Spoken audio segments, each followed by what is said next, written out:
Olá, queridos irmãos, queridos alunos do curso Panorama do Novo Testamento.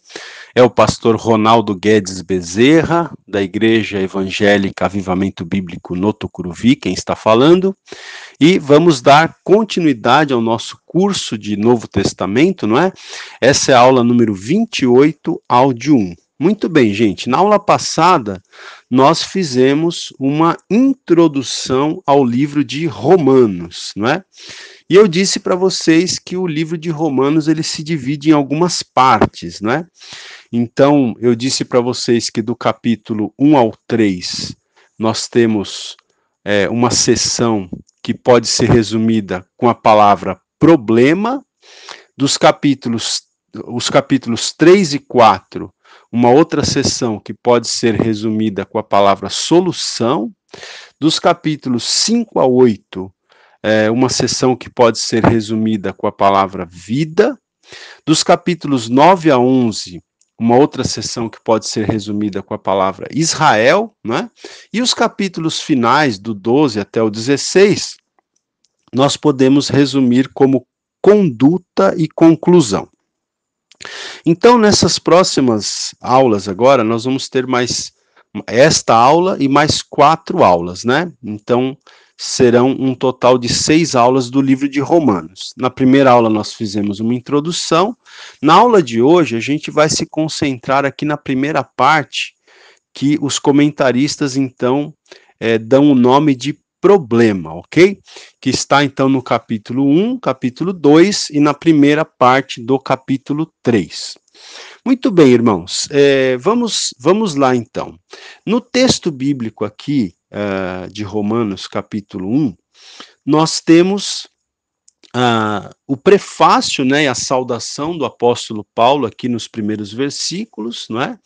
Então, Paulo começa dizendo aqui, no versículo 1 do capítulo 1, Paulo, servo de Jesus Cristo, chamado para ser apóstolo, separado para o evangelho de Deus, não é? Então, essa é uma maneira característica com a qual o apóstolo Paulo começa suas epístolas, né? Então, todas as vezes que você ler uma epístola, uma carta escrita pelo apóstolo Paulo, você vai ver que ele inicia mais ou menos dessa mesma maneira que ele iniciou aqui a carta aos Romanos. Então, aqui ele se identifica como servo, né, de Jesus Cristo e como alguém que foi chamado para ser apóstolo, né? A palavra servo, gente, é um termo grego, cuja palavra, né, no original é a palavra doulos, tá? Que significa também escravo, tá? Então Paulo está dizendo aqui que ele é servo, né, que ele é escravo do Senhor Jesus Cristo e que ele foi chamado para ser apóstolo. Essa palavra apóstolo, ela significa enviado ou mensageiro, ok? Então ele está se identificando aqui como servo, como escravo de Jesus Cristo e como alguém que foi chamado para ser um apóstolo, ou seja, um enviado, um mensageiro do evangelho do Senhor Jesus Cristo. Eu quero destacar aqui, a princípio, os versículos 3 e 4 do capítulo 1, que eles são bem interessantes, porque aqui o apóstolo Paulo, ele está falando aqui, eu vou pegar aqui na sequência, então, eu já li o versículo 1, o versículo 2 ele diz assim, o qual, no caso, o evangelho, né, o evangelho de Deus, o qual foi por Deus, outrora, prometido por intermédio dos seus profetas nas sagradas escrituras, com respeito a seu filho, o qual, segundo a carne, veio da descendência de Davi, e foi designado Filho de Deus com poder, segundo o Espírito de santidade, pela ressurreição dos mortos, a saber, Jesus Cristo, nosso Senhor.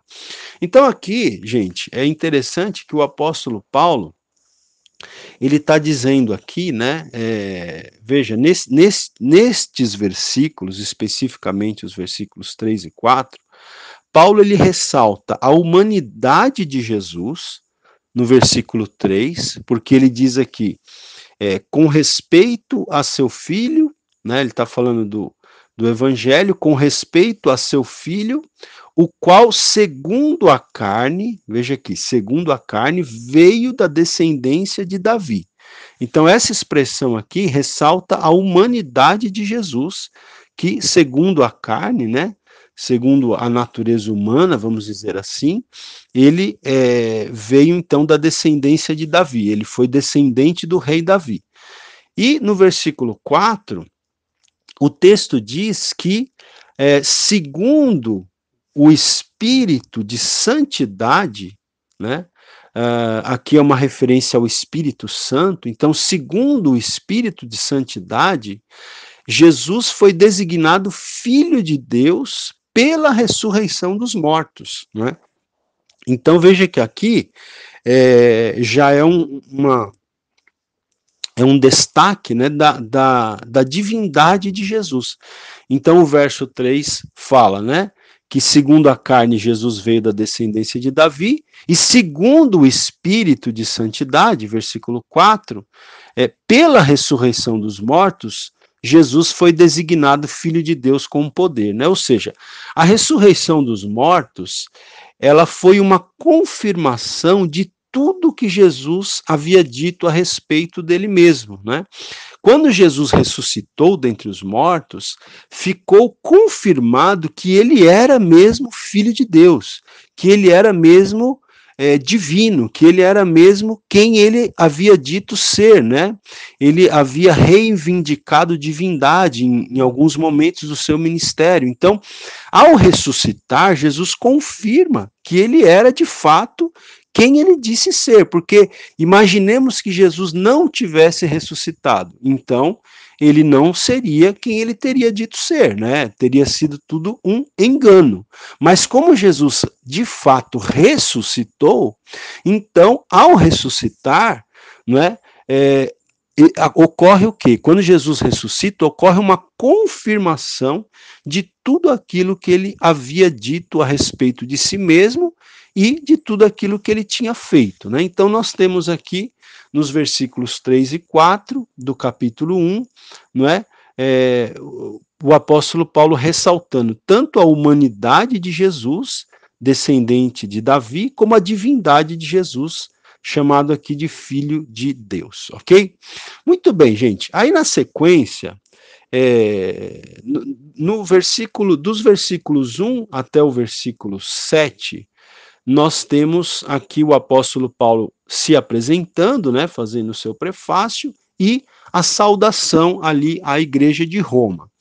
Aí dos versículos 8 ao 17, eu vou aqui resumir também esses versículos, o apóstolo Paulo, ele apresenta aqui o seu propósito, né, tanto em relação aos romanos, né, o propósito dele, tanto em relação aos romanos, como em relação ao evangelho. Então, em relação aos romanos, Paulo ele destaca a fé, né, dos romanos, ele destaca também que ele fazia orações, né, pelos romanos, pela igreja de Roma, e também ele diz aqui que ele pretendia visitar ali a igreja de Roma, né? Ele pretendia visitá-los ali para repartir algum dom espiritual, para repartir conforto e encorajamento mútuos, né? Para ter frutos também do ministério que Deus tinha dado a ele ali entre os romanos. E em relação ao evangelho, eu creio que a gente tem que destacar aqui e ler os versículos 16 e 17, não é? Porque, veja, eu gostaria que você tivesse em mente isso já agora. Esses dois versículos, versículo 16 e 17, que eu vou ler a seguir agora e que eu vou comentar com vocês, esses dois versículos são o tema da epístola, tá? Então, se você quiser encontrar dois versículos no livro de Romanos que resumem o tema da epístola aos Romanos, então são esses dois versículos que eu vou ler agora, os versículos 16 e 17 do capítulo 1. Então, o que Paulo diz aqui? Ele diz assim: pois não me envergonho do evangelho, porque é o poder de Deus para a salvação de todo aquele que crê, primeiro do judeu e também do grego. Né? Então, ele está dizendo que o evangelho, ele não se envergonhava do evangelho, porque o evangelho é o poder de Deus para a salvação de todos os homens, tanto judeus, como, ele fala aqui, como gregos, mas representando os não-judeus. Né? Então, o evangelho é o poder de Deus para que tanto judeus como não-judeus sejam salvos. E aí o versículo 17 ele diz: visto que a justiça de Deus se revela no evangelho de fé em fé, como está escrito, o justo viverá pela fé, não é? Então veja, aqui no versículo 17, o apóstolo Paulo, ele faz uma citação do Antigo Testamento, quando ele diz, como está escrito, aí, 2 pontos, né? Abre aspas, o justo viverá por fé. Então, essa expressão, essa frase, o justo viverá por fé, ela é uma frase que está no livro do profeta Abacuque, no capítulo 2, versículo 4, né? E o apóstolo Paulo, ele cita também essa mesma frase, ele cita também na epístola que ele escreve aos Gálatas, né? Então, em Gálatas 3:11, você vai ter também Paulo fazendo a citação de Abacuque 2:4. E por que Paulo, então, cita, tanto em Gálatas como aqui em Romanos, essa frase, o justo viverá por fé? Ele cita para provar que não é pela lei que o homem é justificado perante Deus, né? Eu já falei um pouquinho isso na aula passada, a gente vai falar isso constantemente, porque é o tema da epístola, então a gente vai sempre voltar aqui, né? E você, é importante que você vá, então, prestando bastante atenção, porque, né, o aprendizado vem pela repetição. O próprio apóstolo Paulo repete isso aqui na epístola, nós vamos repetir bastante também nessas aulas. Então ele está citando, Paulo está citando Abacuque 2:4, que diz, o justo viverá por fé, não é? E ele cita não só aqui em Romanos como em Gálatas, para provar que não é pela lei de Moisés, não é pelo cumprimento, não é pela observância da lei do Antigo Testamento, que o ser humano será justificado perante Deus. Não é pela lei, pelo cumprimento da lei, que o ser humano será declarado justo, será aceito, será salvo, receberá salvação perante Deus, né? Não é assim. Como é então? É pela fé. O justo viverá por fé, né? A expressão já diz, o justo viverá por fé. Então não é pela lei que o homem será justificado perante Deus, mas sim pela fé no Senhor Jesus Cristo, né? Então, o versículo 17 diz, visto que a justiça de Deus se revela no evangelho de fé em fé, como está escrito, o justo viverá pela fé. Ou seja, a justiça de Deus, a justificação que Deus pode dar ao homem, né, a salvação que Deus pode dar ao ser humano, né, a aceitação do ser humano diante de Deus se revela no evangelho de fé em fé, né? Como está escrito, o justo viverá pela fé. Ainda essa expressão aqui, essa frase diz, o justo viverá, né? Porque vida e salvação eram praticamente sinônimos para os judeus, tá?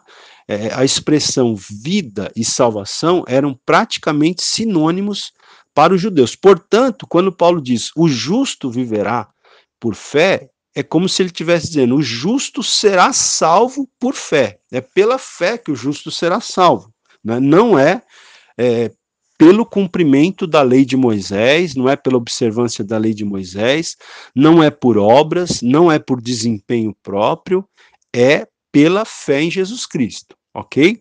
Isso não quer dizer, tá? Eu já quero deixar desde já bem claro, o fato do homem ser salvo, ser justificado pela fé, não quer dizer que o ser humano possa viver, né, aquele que entregou a sua vida a Jesus Cristo, isso não quer dizer que ele possa viver uma vida de qualquer maneira, né? Porque à primeira vista as pessoas podem começar a pensar, bom, se a justificação é pela fé somente, independentemente das obras, então eu posso viver Aula 28, áudio 2. Então, como eu estava dizendo, né, à primeira vista, às vezes as pessoas podem pensar o seguinte, né, se a justificação, se a aceitação diante de Deus, se a salvação é pela graça de Deus mediante a fé somente, então eu posso viver de qualquer maneira. Se é pela graça, mediante a fé, então eu não preciso me consagrar, eu não preciso me santificar, eu posso viver de qualquer forma.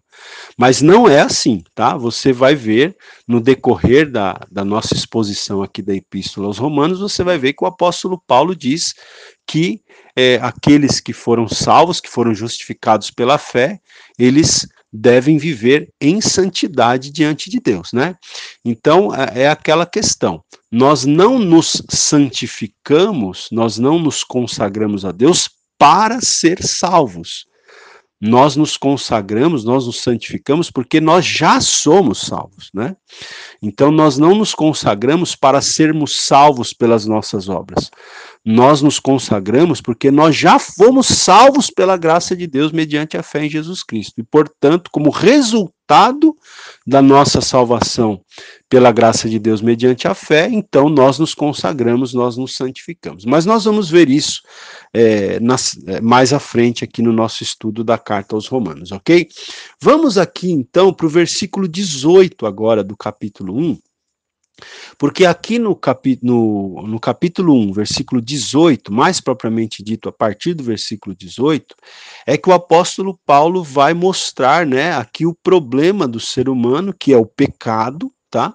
E aqui no capítulo 1, mais especificamente, Paulo mostra que o gentio peca, né? Lembra que quando a gente fez aquele esboço do livro, eu falei para vocês que a gente poderia resumir o capítulo 1 nessa frase: o gentio peca, ou seja, o gentio, o não judeu, é pecador, né? Então vamos lá. Olha, versículo 18, Paulo diz o seguinte: ele diz assim: a ira de Deus se revela do céu contra toda a impiedade e perversão dos homens que detêm a verdade pela injustiça, né? Então, o apóstolo Paulo aqui está falando que a ira de Deus se revela, né, gente, dos céus, né? Veja, aqui, segundo um comentário que eu estou acompanhando aqui, o autor diz o seguinte: a ira de Deus é a reação da santidade divina em face da impiedade e da rebelião humana, né? Então vou repetir aqui: a ira de Deus é a reação da santidade divina diante da impiedade e da rebelião humana. Então o texto está dizendo justamente isso aqui, que a ira de Deus se revela do céu contra o quê?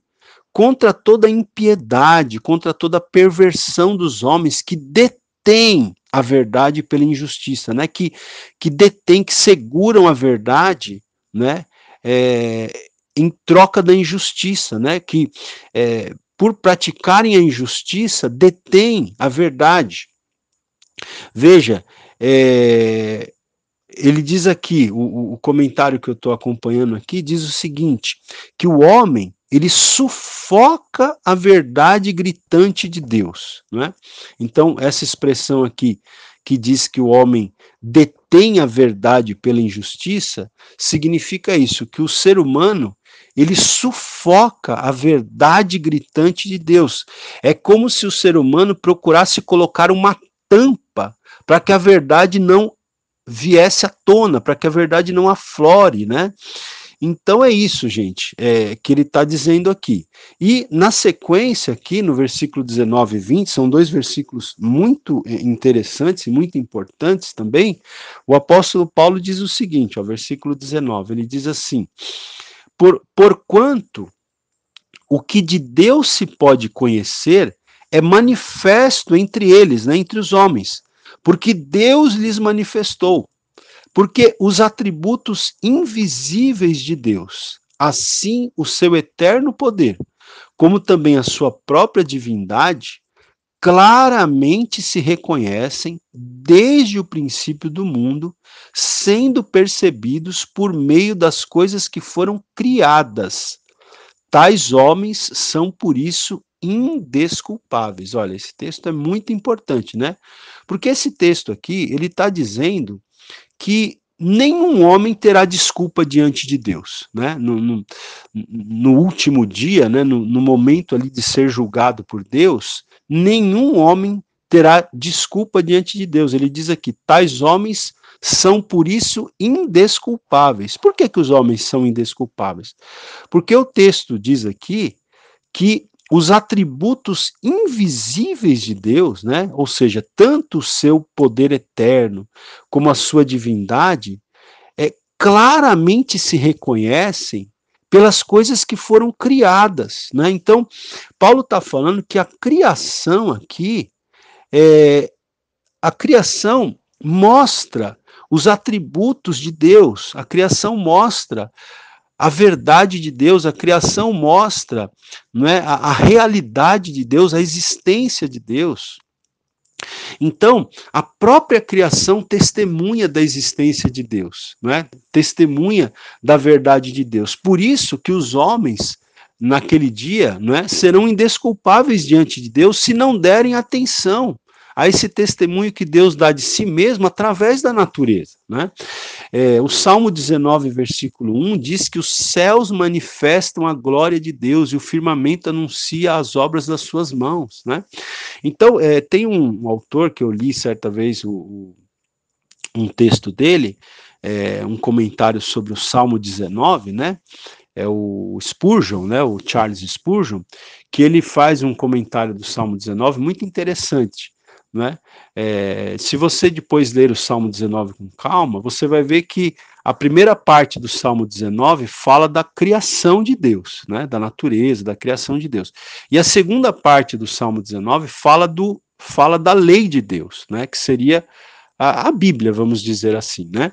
Então veja, alguns comentaristas, como esse que eu estou citando, eles dizem que Deus ele escreveu, na verdade, Deus não escreveu apenas um livro, né, que seria a Bíblia. Deus escreveu 2 livros, tá? Deus escreveu 2 livros. Além de ter escrito a Bíblia, né, a gente crê que Deus é o autor das Escrituras, porque ele inspirou os homens a escreverem as Escrituras Sagradas, mas antes de ter escrito a Bíblia, as Escrituras Sagradas, Deus escreveu um outro livro que todos os seres humanos podem ler, mesmo que não tenham sido alfabetizados, e independentemente de onde quer que essas pessoas estejam, né?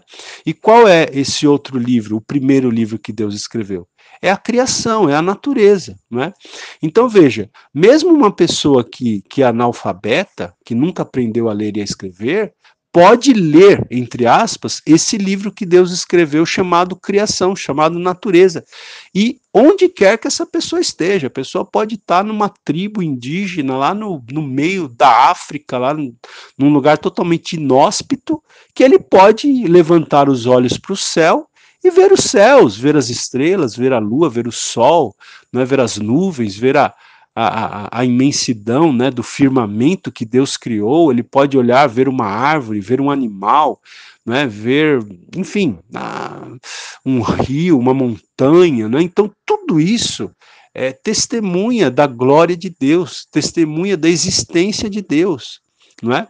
E veja, por isso que Paulo fala aqui que os homens, né, eles não terão desculpa diante de Deus naquele dia, porque, como ele diz aqui, né, o que de Deus se pode conhecer foi manifesto entre os homens, porque Deus lhes manifestou, né, pelas coisas que foram criadas. Então veja, quando o ser humano lê, né, aqui entre aspas, tá? Quando o ser humano lê o primeiro livro que Deus escreveu, que é a natureza, isso deveria despertar no ser humano uma sede, um desejo de conhecer a Deus, né?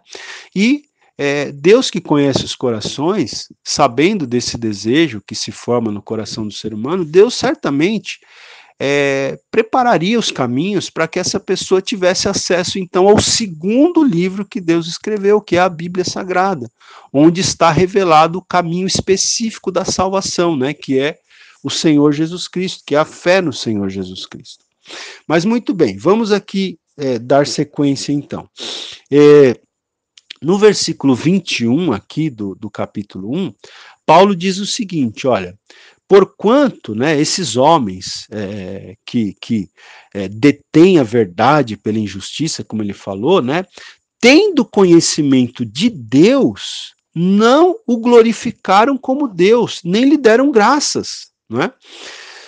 Então veja, como Deus se revelou através das coisas que foram criadas, e os homens, tendo conhecimento disso, tendo conhecimento de Deus, não o glorificaram como Deus, nem lhe deram graças. Antes, se tornaram nulos em seus próprios raciocínios, obscurecendo-lhes o coração insensato, inculcando-se por sábios, tornaram-se loucos, né? É mais ou menos o que a gente vê, né, gente, até nos nossos dias, né? Os homens se achando muito sábios, se achando muito entendidos, mas na verdade são loucos, né? Modo de dizer. Por quê?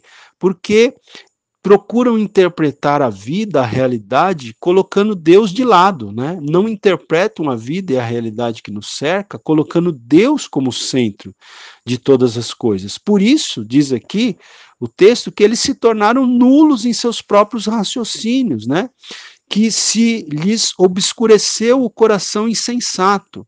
E olha, Paulo continua aqui dizendo no versículo 23, e mudaram a glória do Deus incorruptível em semelhança da imagem de homem corruptível, bem como de aves, quadrúpedes e répteis, né?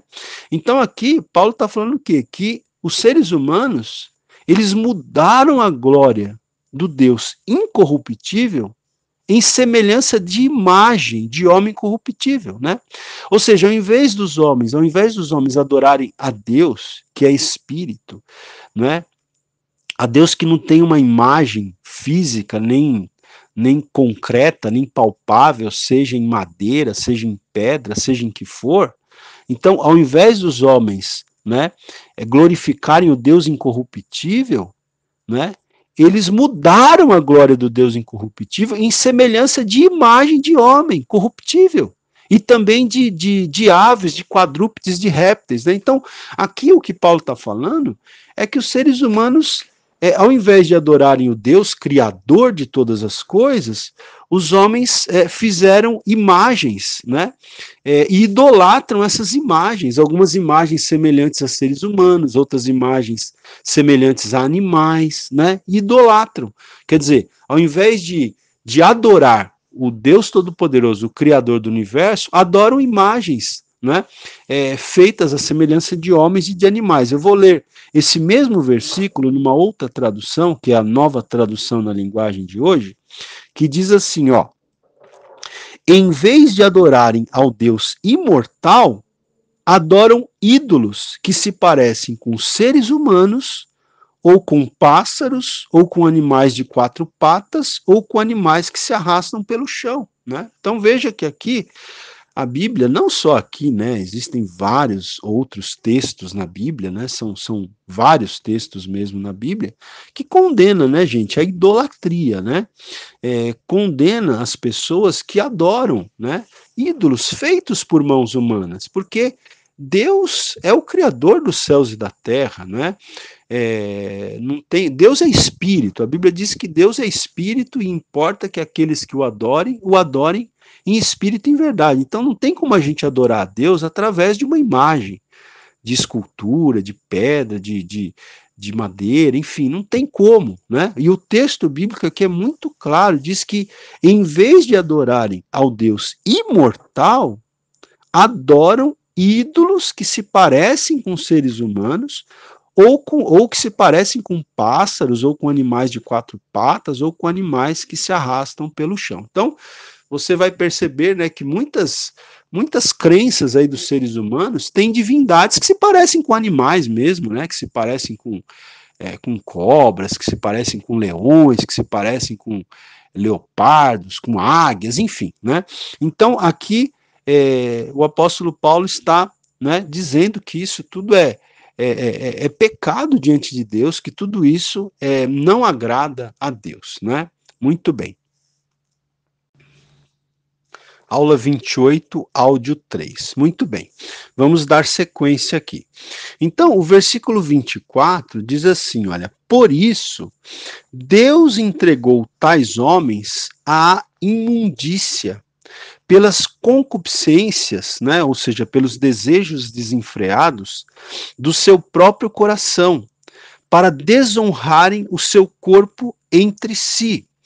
Então veja, gente, o texto aqui está dizendo o seguinte, por isso, ou seja, pelo fato de os homens, né, deterem a verdade pela injustiça, pelo fato de os homens não terem honrado a Deus, glorificado a Deus, não é? Visto que Deus se revelou pelas coisas que foram criadas, pelo fato dos homens se entregarem a idolatria, pelo fato dos homens, né, aderirem à idolatria. Então, por isso, diz aqui versículo 24, Deus entregou tais homens à imundícia, pelas concupiscências, ou seja, pelos desejos desenfreados do seu próprio coração, para desonrarem o seu corpo entre si. Pois eles mudaram a verdade de Deus em mentira. Olha aqui. Mudaram a verdade de Deus em mentira, adorando e servindo a criatura em lugar do Criador, o qual é bendito eternamente. Amém. Então Paulo está dizendo isso aqui, né? Que os seres humanos, eles têm preferido adorar a criatura ao invés de adorar o Criador, não é? E por causa dessas coisas, diz aqui que Deus entregou esses homens à imundícia, né? Diz até aqui para que eles desonrem o seu corpo entre si, não é? E o versículo 26 agora vai ser mais específico ainda. Versículo 26 ele diz, por causa disso, os entregou Deus a paixões infames, porque até as mulheres mudaram o modo natural de suas relações íntimas por outro contrário à natureza. Então, do que ele está falando aqui? Ele está falando do lesbianismo, né? Então, ele está falando de mulheres que mudaram o modo natural de suas relações íntimas por outro contrário à natureza. E aí o versículo 27, ele vai falar, semelhantemente, os homens também, deixando o contato natural da mulher, se inflamaram mutuamente em sua sensualidade, cometendo torpeza, homens com homens, e recebendo em si mesmos a merecida punição do seu erro. Então, Paulo está denunciando aqui, né, os pecados de homossexualismo, enfim, está bem claro aqui no texto, né, não há dúvida, né, de que Paulo está falando disso aqui. E por causa de tudo isso, é interessante que o apóstolo Paulo ele usa essa expressão, né, Deus entregou tais homens à imundícia, versículo 24. Aí no 26 ele fala, por causa disso, os entregou Deus a paixões infames, né? Depois no versículo 28, Paulo vai usar a mesma expressão, que Deus os entregou, né? Ou seja, o que quer dizer isso, que Deus os entregou a imundícia, a paixões infames? O que quer dizer isso? Né?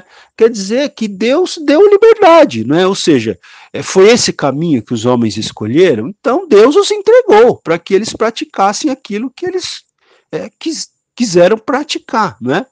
E até nesse contexto aqui tem um comentarista que ele cita aquele autor famoso, né, o C.S. Lewis, quando o C.S. Lewis ele fala o seguinte, que os perdidos, né, eles gozam para sempre da horrível liberdade que sempre pediram e, portanto, estão escravizados por si mesmos, né?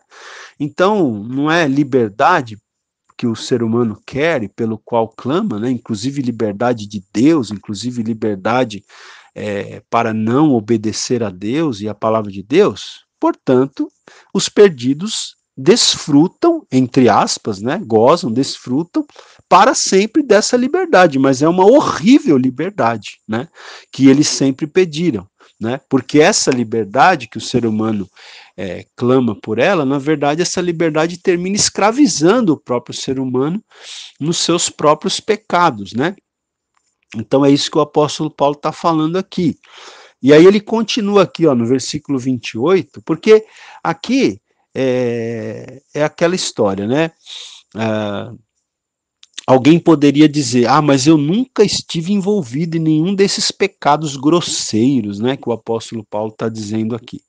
Mas daqui a pouco, então, agora a partir do versículo 28, ele vai falar uma lista de vários pecados aqui, que como eu tô lendo aqui um autor, ele diz o seguinte, né, Paulo consegue nos mostrar que há uma série de outros pecados que, estou certo, diz esse autor, você se enquadrará em pelo menos um desses pecados, né? Todos nós nos enquadraremos em pelo menos um, porque todos somos pecadores, né? Ainda que não tenhamos cometido pecados grosseiros, né, como esses que foram aqui alistados por Paulo, mas todos nós somos pecadores, né? Então, ele vai dizer aqui no versículo 28, ó, ele diz assim, e por haverem desprezado o conhecimento de Deus, o próprio Deus os entregou, olha, mais uma vez essa expressão, né?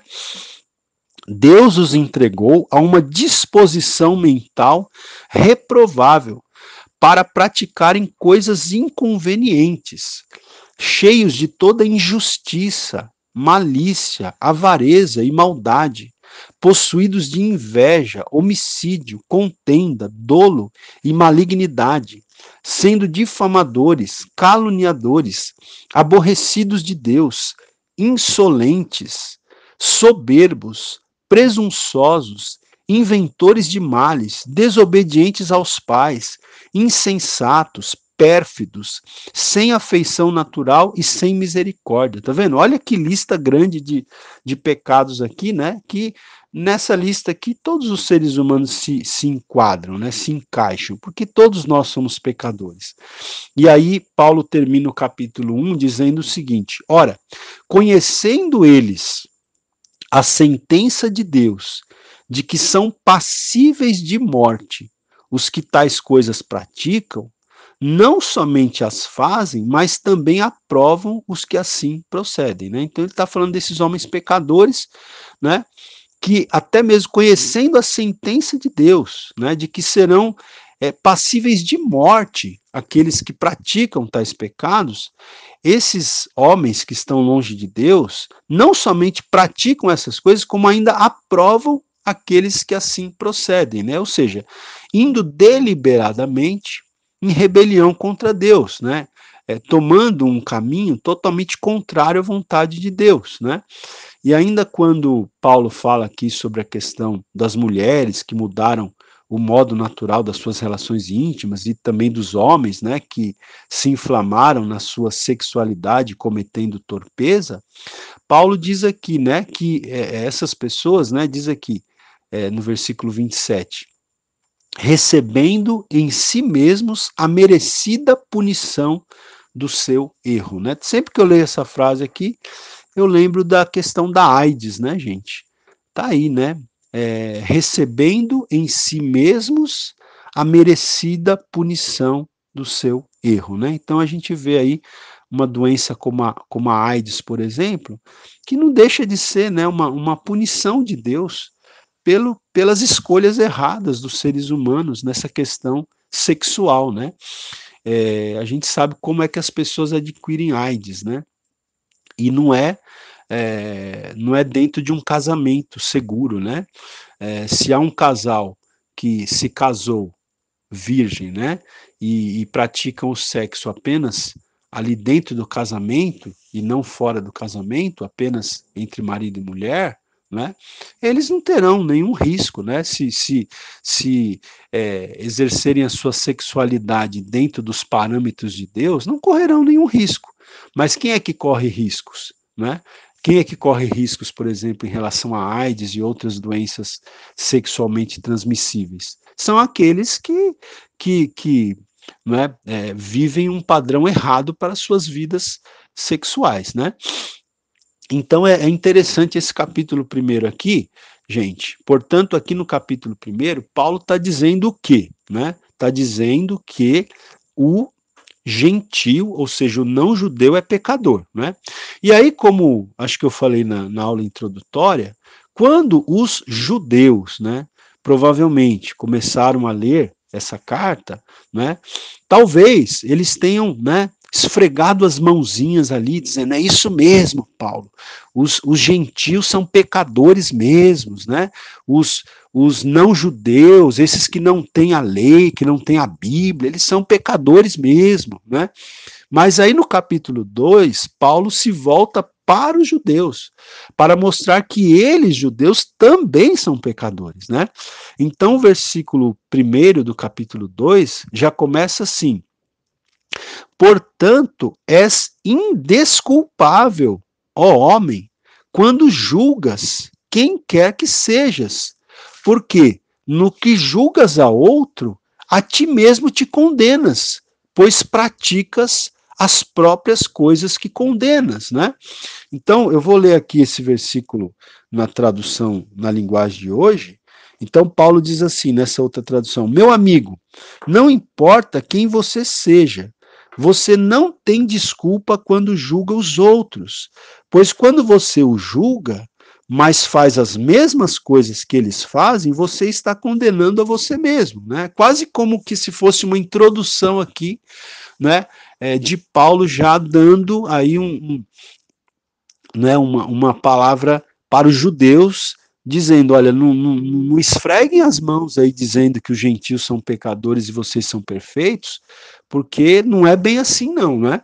E aí, gente, eu não vou ler todos os versículos do capítulo 2, né, porque é um capítulo também que tem vários versículos, o nosso tempo é curto, mas eu vou aqui para o versículo 14 e 15, que é bem interessante também, esses dois versículos aqui, eles são bem interessantes também, porque aqui diz o seguinte, olha, Paulo diz assim, Romanos 2, versículos 14 e 15, ele diz, pois quando os gentios, ou seja, os não-judeus, né, que não têm lei, porque a lei não foi dada aos gentios, a lei foi dada aos judeus, certo? Moisés deu a lei ao povo israelita, ou seja, aos judeus. Né? Então ele diz aqui, quando, pois, os gentios que não têm lei procedem por natureza de conformidade com a lei, não tendo lei, servem eles de lei para si mesmos. Estes mostram a norma da lei gravada no seu coração. Olha aqui, né? Está dizendo que os gentios, eles mostram a norma da lei gravada no seu coração. Então, Paulo está dizendo que eles não receberam, os gentios, os não-judeus, eles não receberam a lei de Moisés. Mas diz que eles têm uma lei gravada no coração deles. E diz aqui, testemunhando-lhes também a consciência e os pensamentos, mutuamente acusando-se ou defendendo-se, né? Eu quero ler esse versículo 15 também, aqui na tradução na linguagem de hoje, que ele diz assim, ó, eles, né, ou seja, os não-judeus, eles mostram, pela sua maneira de agir, que tem a lei escrita no seu coração. A própria consciência deles mostra que isso é verdade. E os seus pensamentos, que às vezes os acusam e às vezes os defendem, também mostram isso, né? Então, gente, veja, aqui o apóstolo Paulo está falando que todos os seres humanos receberam, né, já nascem com um dispositivo, vamos dizer assim, que é chamado de lei da consciência. Todas as pessoas, mesmo aqueles que não receberam a lei de Moisés, né, eles nascem com um dispositivo interno chamado lei de consciência, a partir do qual eles sabem o que é certo e o que é errado. Não é? Então é muito interessante isso aqui. Então você veja que os homens eles são indesculpáveis diante de Deus. Primeiro porque eles receberam a revelação de Deus, da existência de Deus, através das coisas que foram criadas. E segundo, porque Deus colocou em cada um dos seres humanos um dispositivo chamado lei da consciência, não é? Então, por isso, por estas coisas, os homens são e serão indesculpáveis diante de Deus, né, diante do nosso Senhor. Aula 28, áudio 4 agora.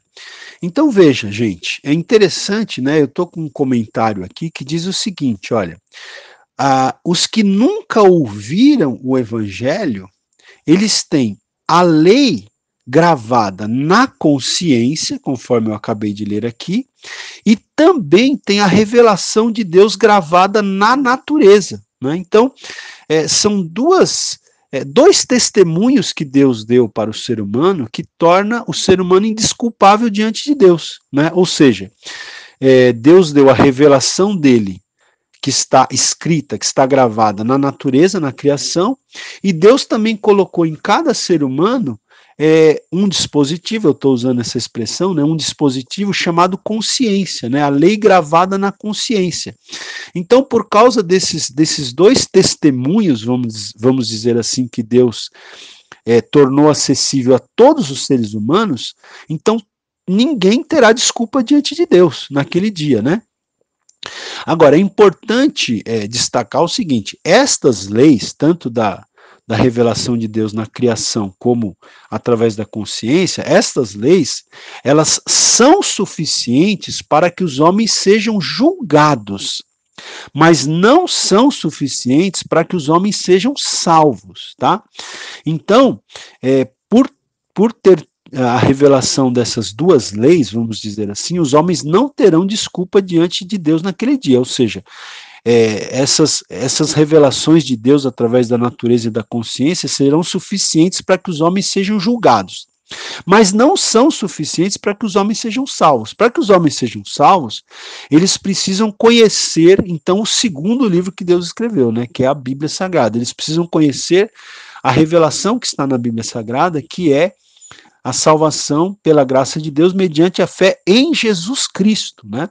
Então, é aquilo que eu disse, né? Quando os seres humanos dão atenção, né, à lei, né, da revelação de Deus através da natureza e a lei gravada na consciência, quando os homens dão atenção a isso, né, então isso deveria levá-los à busca da salvação, né?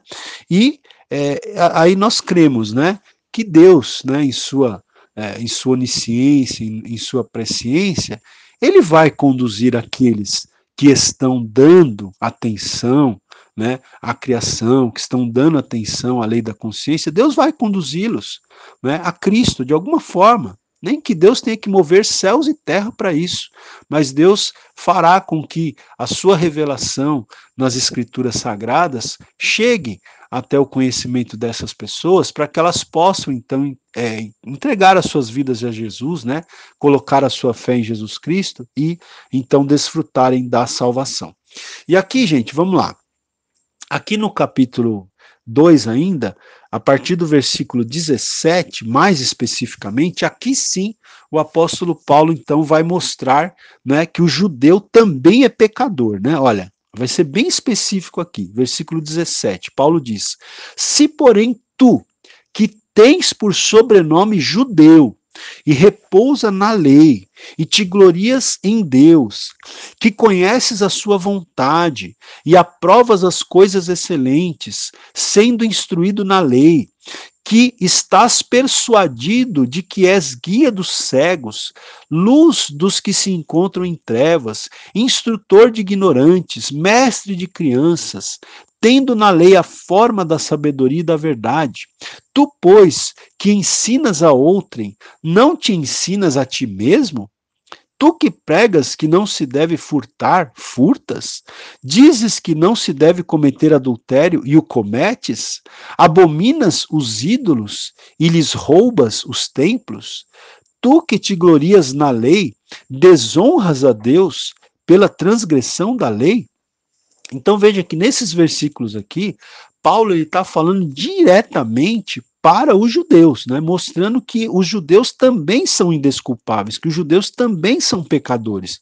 Não são só os gentios, não são só os não-judeus, não são só aqueles que não tiveram acesso à Bíblia, vamos dizer assim, à lei de Deus. Mas os judeus que também tiveram acesso à revelação de Deus também são pecadores, também não têm observado, né, não têm observado o cumprimento da lei, não é? Aqui no capítulo 2, o apóstolo Paulo ainda segue dizendo o seguinte, olha, versículo 25. Ele diz assim, olha, veja aqui, gente, é bem interessante a gente perceber o seguinte, né? Que os judeus, eles se achavam, né, isentos de condenação baseado em 3 pressuposições. Primeiro, porque eles possuíam a lei de Moisés, né? Como a gente acabou de ler aqui. Mas não adiantava ter a lei de Moisés se eles não cumpriam a lei de Moisés, né? Eles também se achavam isentos de condenação porque eles eram circuncidados, né? Porque eles tinham passado pelo rito da circuncisão, que era aquele sinal exterior, né? Que era feito nos homens ao 8º dia de nascimento, né? Era então tirado aquele excesso de carne do órgão genital masculino, né? Então esse rito era um rito considerado como algo, vamos dizer assim, que era um sinal de aliança com Deus, tá certo? Então, os judeus, eles se achavam isentos de condenação porque eles eram circuncidados, né? Eles achavam que eles eram isentos de condenação por serem circuncidados, né? E aqui o apóstolo Paulo também destrói, né, vamos dizer assim, esse pensamento deles, faz cair por terra. Porque no versículo 25 do capítulo 2, Paulo diz o seguinte: porque a circuncisão tem valor se praticares a lei, né, uma referência à lei de Moisés. Se és, porém, transgressor da lei, a tua circuncisão já se tornou incircuncisão. Versículo 26. Se, pois, a incircuncisão, ou seja, os gentios, os não-judeus, se a incircuncisão observa os preceitos da lei, não será ela, porventura, considerada como circuncisão? 27. E se aquele que é incircunciso por natureza, ou seja, o gentio, né, que não é circuncidado ao 8º dia como o judeu. Então ele diz aqui, versículo 27. E se aquele que é incircunciso por natureza cumpre a lei, certamente ele te julgará a ti, né, judeu, que não obstante a letra e a circuncisão, és transgressor da lei. E aí Paulo fecha esse capítulo 2 com um argumento bem interessante. Ele diz assim, porque não é judeu quem o é apenas exteriormente, nem é circuncisão a que é somente na carne. Porém, judeu é aquele que o é interiormente, e circuncisão a que é do coração, no espírito, não segundo a letra, e cujo louvor não procede dos homens, mas de Deus. Então, Paulo está falando aqui, judeu não é aquele que é exteriormente, né, que foi circuncidado. Né? Judeu verdadeiramente é aquele que o é interiormente, né? E a circuncisão verdadeira não é aquela que é feita lá no órgão genital masculino. A circuncisão verdadeira é a circuncisão do coração, que é feita pelo Espírito Santo, né? Não da letra, e cujo louvor não procede dos homens, mas de Deus. Então, dessa maneira, gente, nós vemos aqui, né, que o apóstolo Paulo, ele tenta mostrar, né, que todos são pecadores, né? No capítulo 1 ele vai mostrar então que os gentios são pecadores. No capítulo 2 aqui, ele desmonta os argumentos dos judeus e diz que os judeus também são pecadores, não é? E aí no capítulo 3, ele vai então na primeira parte, tá? Do versículo 1 até o versículo 20, do versículo 1, isso, até o versículo 20 do capítulo 3, Paulo vai argumentar então o quê? Que todos são pecadores, não é? Não só gentios, não só judeus, mas todos, né? São pecadores, né? Vejam, aqui do versículo 1 ao versículo 8 do capítulo 3, Paulo vai responder várias objeções, né, que os judeus poderiam levantar, tá? E aí no versículo 9, ele vai então concluir, né, ele vai então fechar a questão, vamos dizer assim, ele vai encerrar o raciocínio. Então no versículo 9, Paulo diz assim: que se conclui?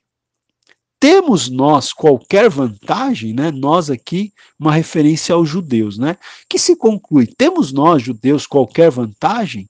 Aí ele mesmo responde: não, de forma nenhuma, pois já temos demonstrado que todos, tanto judeus como gregos, estão debaixo do pecado. Então, essa frase aqui do versículo 9, gente, ela é muito importante, né?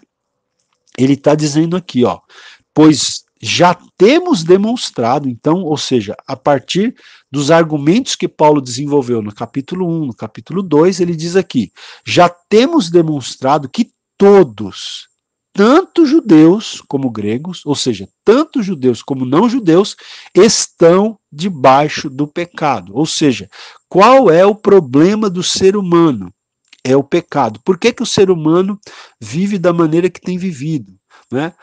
Pecado. Por que o ser humano tem tantos sofrimentos, né? Por que ocorrem tantas catástrofes, até mesmo no nosso planeta? Tudo é resultado da queda, né? Tudo é resultado do pecado. Tudo é resultado da escolha que o ser humano fez de se rebelar contra Deus. Esse é o problema do ser humano. É isso que o apóstolo Paulo está falando aqui, né?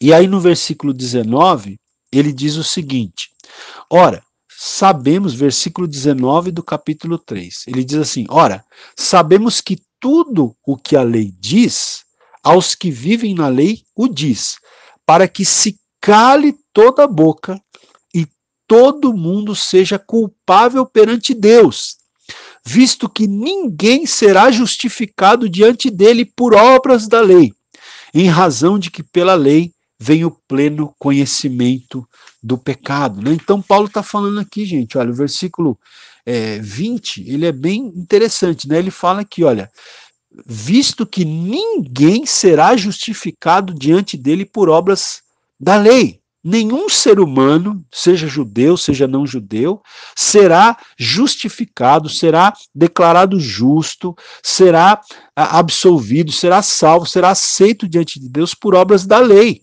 Não é assim que a pessoa é salva. Em razão de que pela lei vem o pleno conhecimento do pecado. Então, a lei que Deus deu lá no Antigo Testamento, ela tinha como objetivo, né, entre outros, esses que eu vou alistar a seguir, né? A lei, ela vinha a expor o pecado do homem, mas não fazia nada para curá-lo, né? A lei do Antigo Testamento que Deus deu através de Moisés mostra a força do pecado. Né? A lei também, essa aqui é a definição que eu mais gosto. Né? A lei mostra a santidade de Deus e a incapacidade do homem em alcançar essa santidade por seus próprios esforços. Né? Então, por que Deus deu a lei? A lei, ela tanto mostra que Deus é santo, Deus é tão santo, a santidade de Deus está revelada ali na lei. Mas também a lei termina mostrando, além de mostrar a santidade de Deus, a lei termina nos fazendo entender que por nossos próprios méritos, por nossas próprias obras, nós jamais conseguiremos alcançar essa santidade de Deus. Nós jamais conseguiremos, né, nos conformar, jamais conseguiremos nos adequar à santidade de Deus por nossos próprios esforços. A lei mostra que é impossível o homem cumprir, né, a lei, é impossível o homem cumprir todos aqueles detalhes, é impossível o homem, né, alcançar a santidade de Deus. Então, se existe alguma esperança para o ser humano, essa esperança terá de ser achada na misericórdia de Deus, né? Então é isso que a gente vai estudar na próxima aula. Então nessa aula nós vimos o problema do homem. O problema do homem é o pecado, né? O problema do homem é que o homem não pode fazer nada por si mesmo, pelos seus méritos, para agradar a Deus, para ser aceito por Deus, para ser justificado por Deus. Se não for um ato de Deus, se não for uma iniciativa de Deus, o homem está perdido. Mas graças a Deus que Deus tomou essa iniciativa, né? Deus fez algo para mudar a nossa condição. Então, na próxima aula, a gente vai estudar a solução, ok? Hoje falamos sobre o problema. Na próxima aula, permitindo Deus, falaremos da solução. Procure ouvir a aula mais vezes, procure acompanhar lendo o texto bíblico para você ter um melhor entendimento. Até a próxima aula, permitindo Deus.